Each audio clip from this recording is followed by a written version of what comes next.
Yes, dear students, what does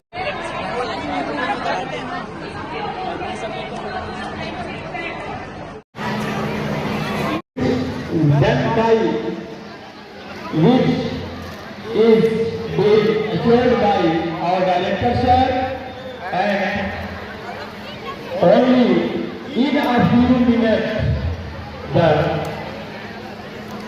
exhibition is now ready. So all the students will be silent after sitting at their own place. They will ये तो बढ़िया होगा sir. हम लोग जो सोचे थे उससे पहले उनका काम है। मेरा फंड फूड फेयर बा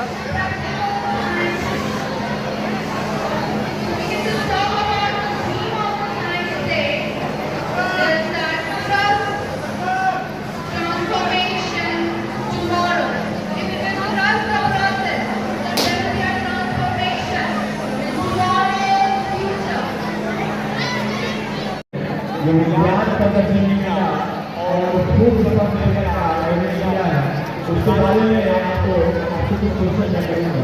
तो पहले आप अपना शुभ नाम बताएंगे।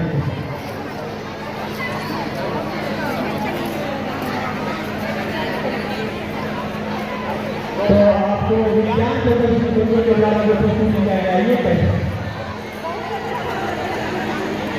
तो जो ये इसके बाद आपको जो फूड फंड फेयर है बच्चों के द्वारा जो आयोजित किया गया है, ये कैसे? तो आपने क्या क्या खाया था? बहुत अच्छा बात है। तो आपने कितने पैसे खर्च हुए हैं? 20 पैसा मुझे थैंक यू बहुत बहुत।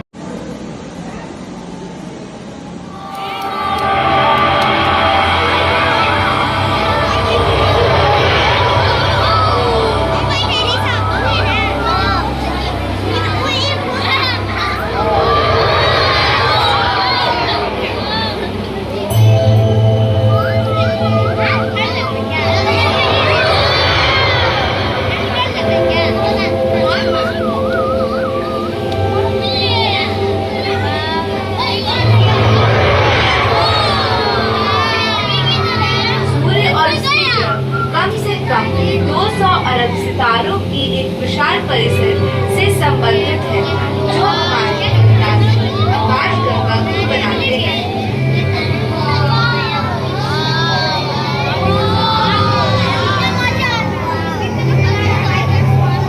हमारी आकाश गंगा सर्पिलाकार मंदाकिनी है जो 1,50,000 प्रकाश वर्ष चौड़ी है।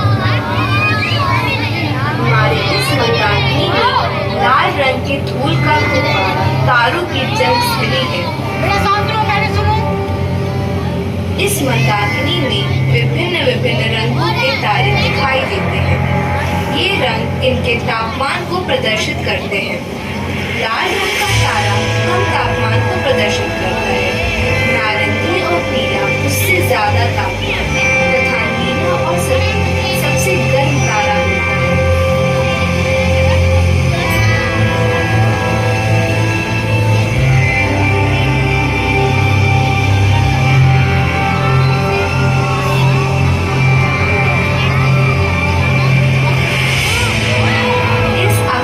गंगा में हमारे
रोशनी के लिए इलेक्ट्रॉनों के साथ संयुक्त होते हैं।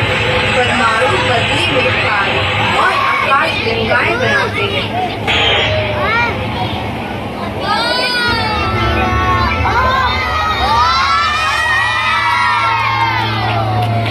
आज से 4.6 अरब वर्ष पहले हमारे सौर मंडल का भी निर्माण हुआ था। आइए देखते हैं इस प्रक्रिया को, जहां हमें सूर्य और बृहस्पति बनते हुए दिखाई दे रहे हैं।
तथा हमारी पृथ्वी पर बहुत सारी प्रक्रियाओं से गुजरी होगी।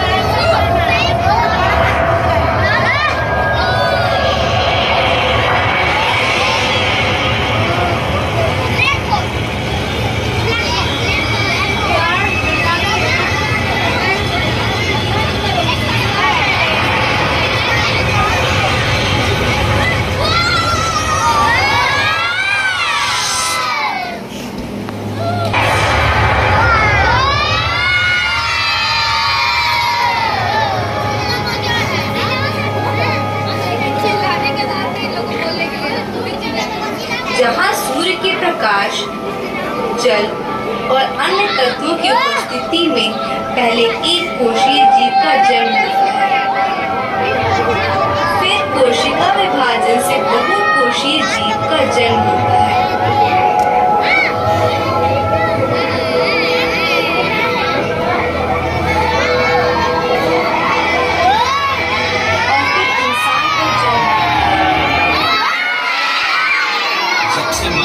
पैदा हो तब से उसमें भी कई सारी तंत्रिकाएं रचाई जाती हैं।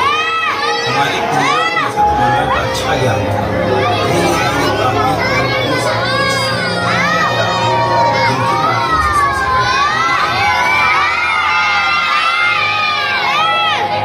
वार्षिक श्रृंखलाएं समझे जाने पर किसी एक वस्तु का निर्माण और पुरानी संस्कृतियां विकसित उसी दौरान आकाश तारों को राशियों में बांटा। इन मानचित्रों ने मानव संचालन को बढ़ावा देकर अन्वेषण और व्यापार का विकास किया।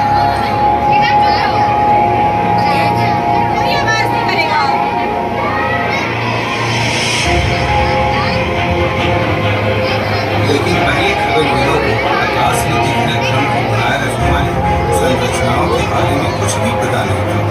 उन पहले खगोलविदों का दृष्टिकोण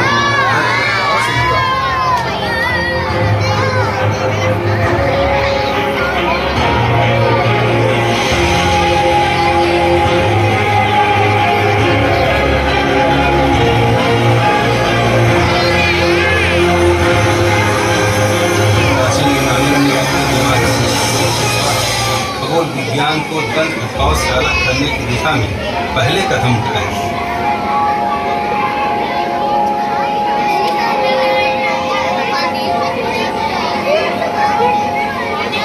उन दिनों के बुद्धिजीवियों जैसे पाइथागोरस, एराटोस्थेनेस, अपोलोनियस तथा टॉलमी आदि ने वैज्ञानिक रूप से खगोल विद्या बढ़ाई और खगोलीय घटनाओं की भविष्यवाणी के लिए प्रणालियां भी बनाई।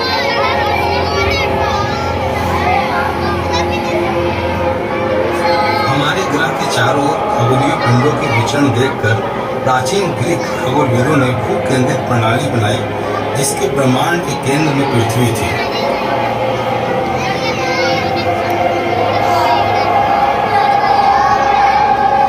अरिस्टार्कस पहले यूनानी खगोलविद बने जिन्होंने सूर्य केंद्रित प्रणाली प्रस्तावित किया, पर उनकी राय कई शताब्दियों तक नजरअंदाज की गई।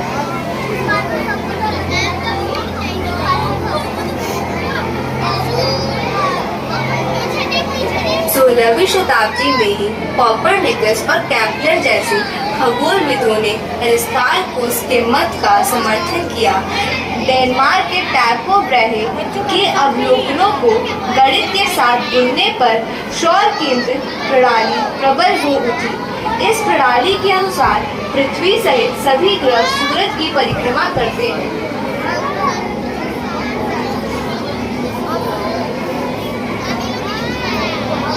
परंतु सन 1609 में खगोल विज्ञान में वाकई क्रांति हुई, जब गैलीलियो पहले खगोलविद बने जिन्होंने दूरबीन को आकाश की ओर मोड़ा। ऐसा करने से उन्होंने ज्ञात ब्रह्मांड की सीमाओं को बढ़ाया और हमेशा के लिए पुराने भू केंद्रित सिद्धांतों को मिटा दिया। आजकल वायुमंडल के वातावरण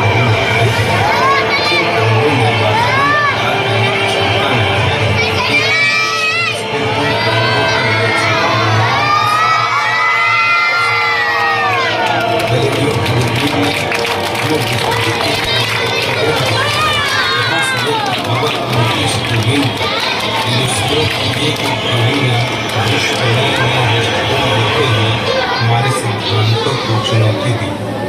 धीरे धीरे हम समझने लगे हैं कि हम ब्रह्मांड के केंद्र में नहीं हैं, बल्कि विशाल प्रतिकूल विश्व के एक कोने में स्थित हैं।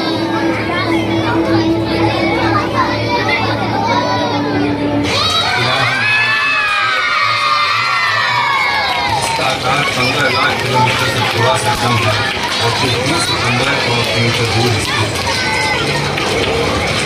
सूरज एक गैस का गोला है जिसके केंद्र में तापमान और दबाव इतने अधिक है कि हाइड्रोजन का नाभिकीय संयन अथवा न्यूक्लियर फ्यूजन शुरू होता है। इस प्रक्रिया से हल्के पदार्थ घने पदार्थ में परिवर्तित हो जाते हैं और ऊर्जा उत्पन्न होकर अंतरिक्ष में फैलती है।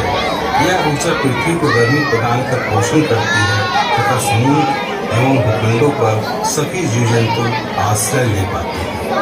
कभी कभी सूरज की सतह पर चुंबकीय क्षेत्र केंद्रित होकर धब्बा अर्थात सनस्पॉट बनाते हैं। इनमें ऊर्जा संचित होकर बड़े बड़े विस्फोटों के माध्यम से अंतरिक्ष में निकलती है। ये है सौर ज्वालाएं।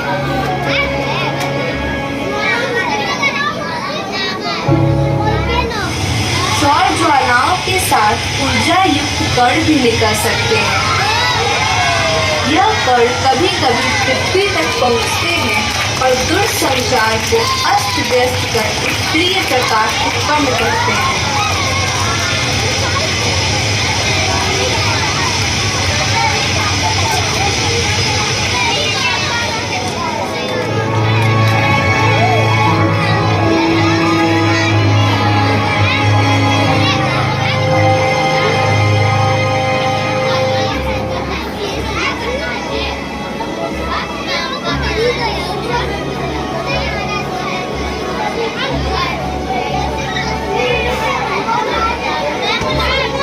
सूरज का सबसे करीबी ग्रह है बुध। बेहद पतले वातावरण वाला एक जीवनहीन प्रदेश हजारों क्षुद्र ग्रहों और धूमकेतुओं के टकराव से उसकी सतह गड्ढों से भरी है।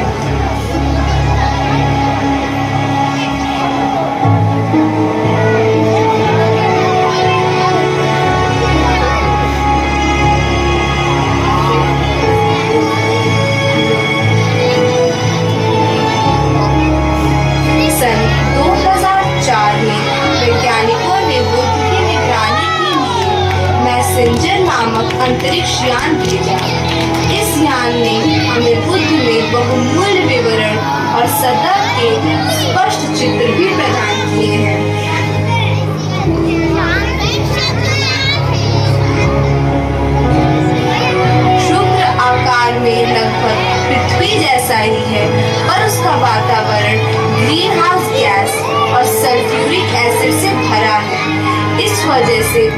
सतह का तापमान 400 डिग्री सेल्सियस तक उठ जाता है।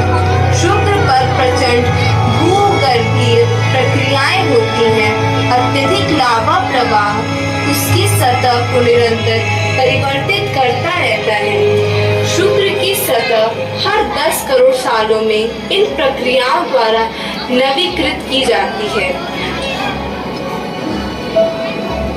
सूरज से बाहर निकलते हुए तीसरा ग्रह है पृथ्वी, जिस पर जल के सागर और ऑक्सीजन युक्त वातावरण है।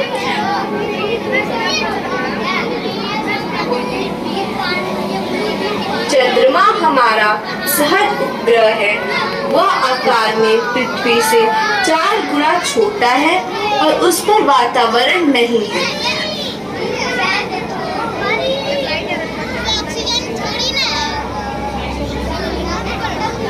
बुध ग्रह की तरह चंद्रमा की सतह भी गड्ढों से भरी है। सौर मंडल की रचना के समय हुए 1000 टकरावों के परिणाम है ये गड्ढे। चंद्रमा एकमात्र खगोल पिंड है जिस पर मानव ने कदम रखा है।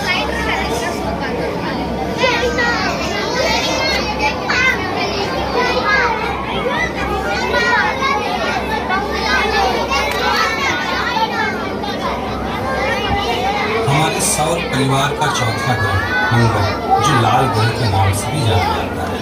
जब मंगल पृथ्वी से सबसे नजदीक आता है तब 160 किलोमीटर दूर है। पिछले 40 सालों से वैज्ञानिक मंगल की नियमित जांच करते हैं और अब हमने उसके कई रहस्यों को जान लिया।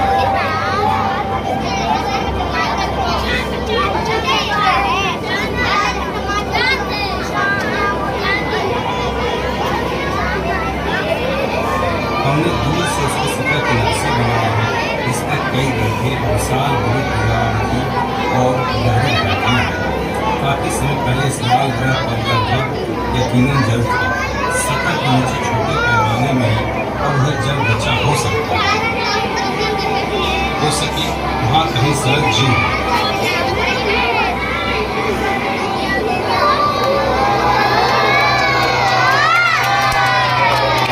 रिमोट से चलती छोटी गाड़ियों द्वारा वैज्ञानिक मंगल की खोज में लगे हैं।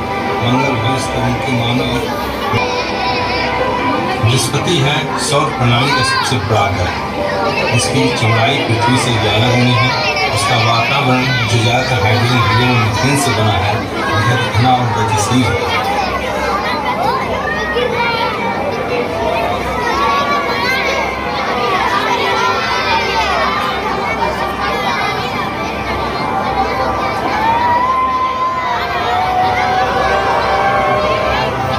के वातावरण में विशालदार झंडे को हम आसानी से पहचान सकते हैं।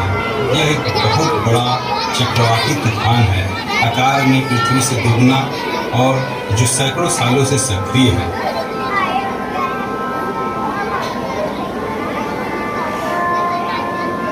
बृहस्पति के विभिन्न उपग्रहों में 2 उपग्रह हमारा ध्यान आकर्षित करते हैं।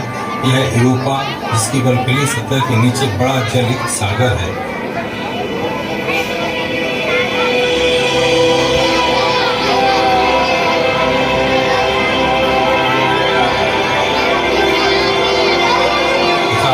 जिस पर कई ज्वालामुखी और लावा प्रवाह है। आलीशान वलय वाला शनि ग्रह शायद सौर प्रणाली का सबसे शानदार ग्रह है। शनि के छल्ले पत्थर और बर्फ के टुकड़ों से बने हैं, जिनमें अधिकांश इसके गुरुत्वाकर्षण के कारण चकनाचूर हुए पुराने उपग्रह के टुकड़े हैं।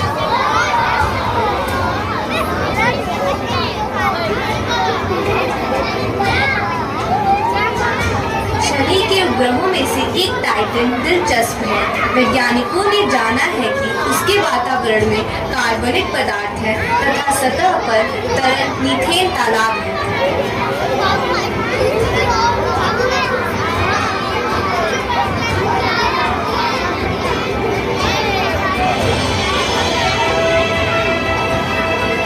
अगला ग्रह है यूरेनस या अरुण ग्रह। इसके भी बड़े छल्ले हैं पर शनि के जैसे चमकदार नहीं।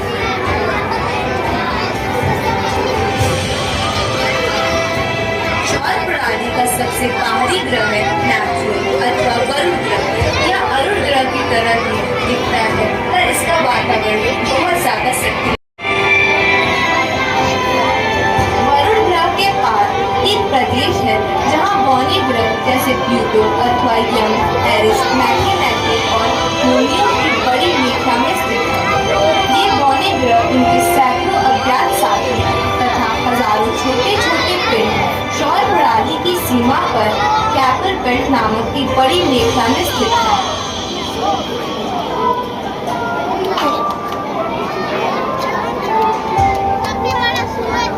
सौर प्रणाली में अंदर की ओर मंगल और बृहस्पति के बीच एस्ट्रोनॉइड बेल्ट में भिन्न भिन्न आकार और प्रकार के हजारों क्षुद्र ग्रह हैं।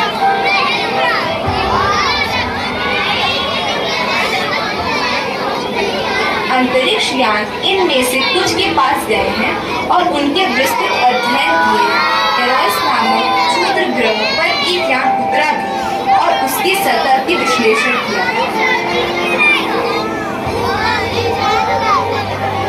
सौर प्रणाली के आखिर में बर्फ और धूल से बने खगोलीय पिंड हैं, जिन्हें हम पृथ्वी से कभी कभी धूमकेतुओं के रूप में देखते हैं। अतीत में लोग मानते थे कि धूमकेतुओं के आगमन विनाश और राजनीतिक हलचल के सूचक थे। तारे बहुत आकार की और किस्म की होती हैं और उनमें से कोई भी हमेशा खाली नहीं रहता। उनकी आयु लाखों साल हजारों करोड़ सालों के बीच होती है। उनके जल समाप्त हो जाने को मिलता है।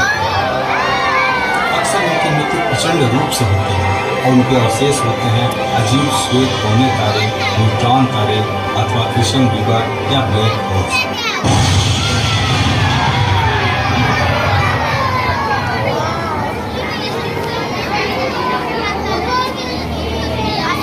तारे आमतौर पर झुंडों में पाए जाते हैं, जो दो तरह के होते हैं, गोलाकार झुंड और खुले झुंड। गोलाकार झुंडों में तारे गुरुत्वाकर्षण से संगठित गेंद के रूप में केंद्रित रहते हैं।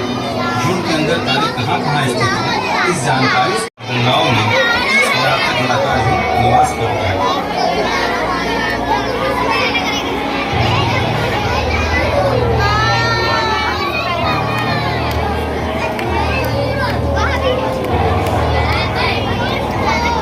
खुले झुंडों में कम तारे पाए जाते हैं और वे सब एक ही आयु वर्ग के होते हैं।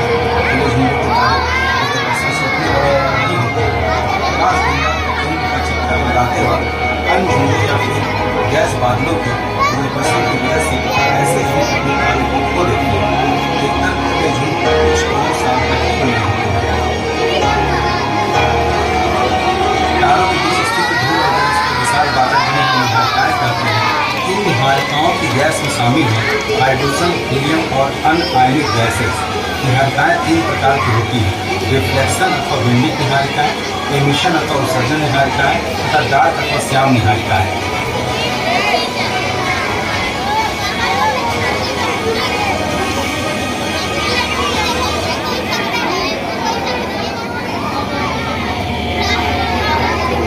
अभी कितना देर? अगर परिस्थितियां सही है तो ये बादल अपने गुरुत्वाकर्षण से सिकुड़ते जाते हैं, जब तक कि न्यूक्लियर फ्यूजन से सुलगकर नए तारे जन्म ना लें। सृष्टि की यह महान क्रीड़ा आज तक चल रही है। अभी 8 मिनट 8।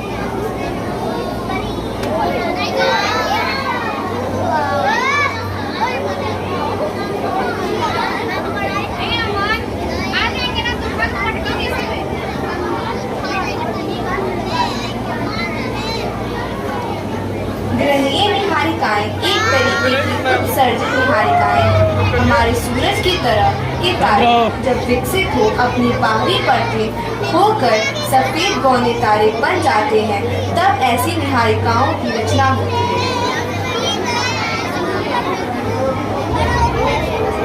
सुपरनोवा के अवशेष एक अन्य प्रकार की निहारिकाएं होती हैं, जो अंतरतारकीय अंतरिक्ष को जीवन के लिए अनिवार्य भारी पदार्थ से समृद्ध बनाती हैं। ये अवशेष भारी तारों के असाधारण अंत के आखिरी निशान हैं।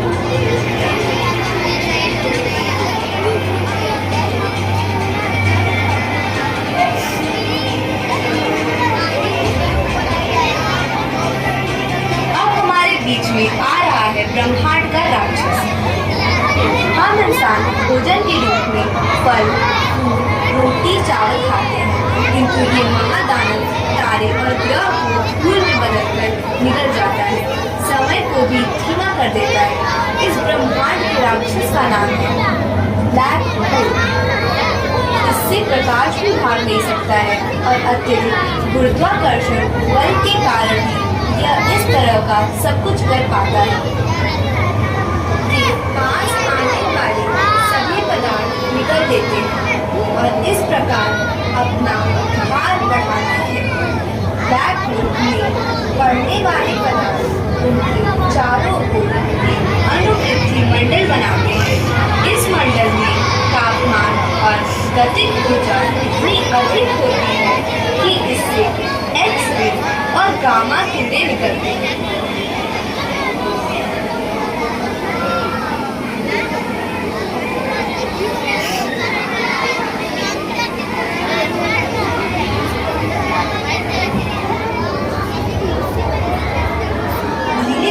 ब्रह्मांड की गहराइयों में जा रहे हैं। यहाँ दो बाइनरी तारे एक दूसरे का चक्कर लगाते हुए करीब आ रहे हैं।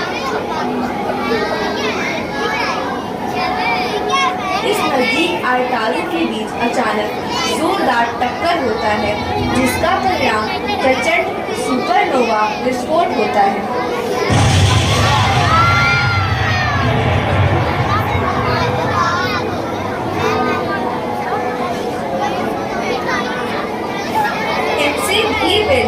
लेकिन अधिक प्रभावशाली है दो ब्लैक होल का टकराव।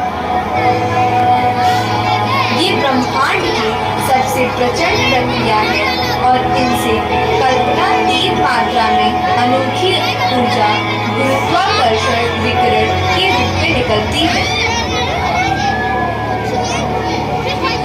हर ब्लैक होल का एक सीमा होता है, जिसको पार करने के बाद प्रकाश भी वापस नहीं आ सकता है, जिसको हम कहते हैं इवेंट होराइजन। देखिए, एक तारा इस इवेंट होराइजन को पार करते ही धूल में बदलकर इसमें समा जाता है।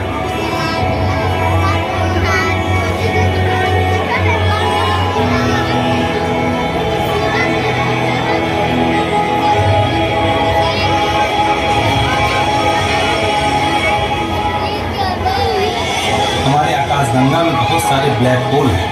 हो सके उसमें एक सूर्य का भी पीछा कर रहा हो और एक दिन ऐसा आए कि उसमें से हम लोगों को भी निकल जाए।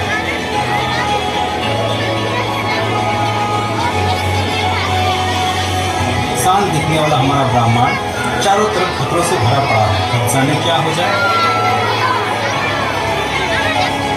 हमारी सबसे नजदीकी मंदाकिनी एंड्रोमेडा बड़ी तेजी से ही हमारी आकाशगंगा की तरफ आ रही है। एक दिन ऐसा आएगा कि इसका जोरदार टक्कर हमारी आकाशगंगा से होगी।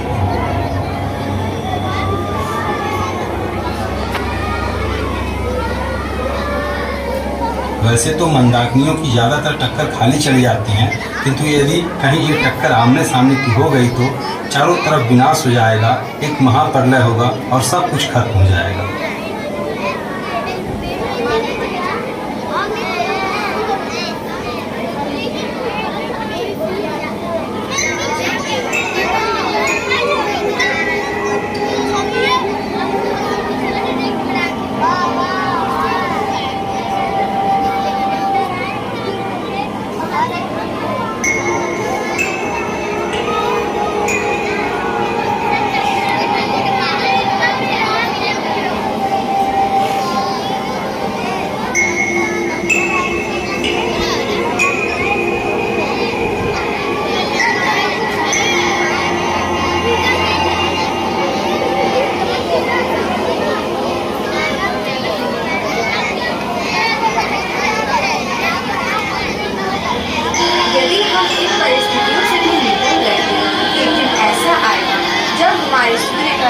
समाप्त हो जाएगा। यह एक विशाल कायनात धारण करेगा और उस दौरान अपनी पूरी ऊर्जा सूर्य पृथ्वी को निकल जाएगा। अपने अंत के साथ हम लोगों का भी अंत करेगा।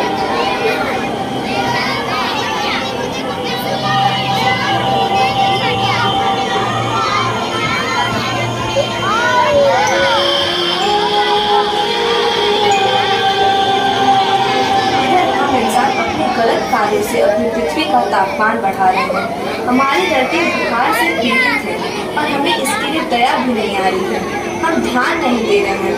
कहीं ऐसा ना हो जाए कि यह पृथ्वी एक मृत ग्रह बन जाए और हम सबका विनाश हो जाए। इसलिए आप सबसे अनुरोध है कि आइए हम सब मिलकर पेड़ बचाएं, पेड़ लगाएं और अपने इस प्यारे ग्रह पृथ्वी को बचाएं।